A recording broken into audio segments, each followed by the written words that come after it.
सभी गुरु भगवंतों को मेरी मथे वंदामी। ओम श्री सेठ गुरुवे नमः। साध्वी श्री सुनीति जी महाराज की जय हो। पूज्यपाद श्री लालचंद जी महाराज आयु के 80वें वर्ष में प्रविष्ट हो चुके थे।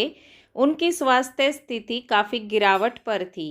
एकाकी श्री गोकुल चंद जी महाराज ही समस्त सेवा कार्य को वहन कर रहे थे।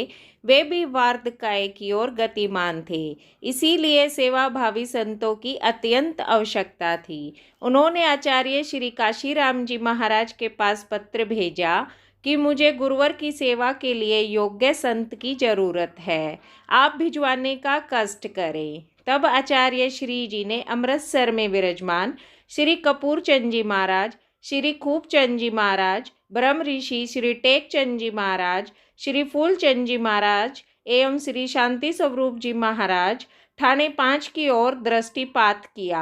आचार्य परवर ने तत्काल अमृतसर में श्री कपूर चंद जी महाराज के पास समाचार भेजा कि आप सयालकोट के निकट हैं, किसी भी 1 या 2 संतों को सयालकोट भेजिए। आज्ञा पाते ही श्री ब्रह्म ऋषि जी महाराज तथा श्री फूलचंद जी महाराज अमृतसर से चल पड़े। 70-80 किलोमीटर का सफ़र शीघ्रता से पार करके तीसरे दिन दोनों मुनि सयालकोट पहुंच गए और सेवा में तल्लीन हो गए। दिनों दिन पूज्य परवर श्री लालचंद जी महाराज का स्वास्थ्य चिंताजनक होता जा रहा था। महावेदना के भीषण दौर से वे महामना गुजर रहे थे। अब तो कई दिन से बेहोशी की हालत में थे, पर उन क्षणों में भी उनकी समता लाजवाब थी। पूज्यपाद की अस्वस्थता के कारण दर्शनार्थियों का आवागमन बहुत बढ़ गया था।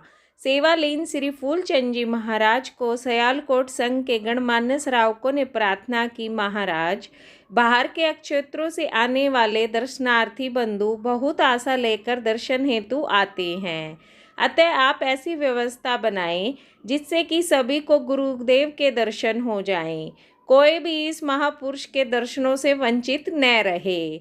श्रावक संघ की भावना पर ध्यान देकर व्यवस्था कुशल श्री फूलचंद जी महाराज स्थानीय और अस्थानीय सभी श्रावक श्राविकाओं को व्यवस्थात्मक ढंग से दर्शन भी करवाने लगे और पूज्य परवर की स्वास्थ्य संबंधी स्थितियों से अवगत भी करवाने लगे। लाहौर से छपने वाले समाचार पत्र प्रताप तथा मिलाप में पूज्य परवर श्री लालचंद जी महाराज के स्वास्थ्य की सारी जानकारी भी प्रतिदिन दी जा रही थी। शुभ कर्मों का उदय हुआ, मुनियों की अगलान सेवा रंग लाई और पूज्य परवर के स्वास्थ्य में कुछ सुधार हुआ।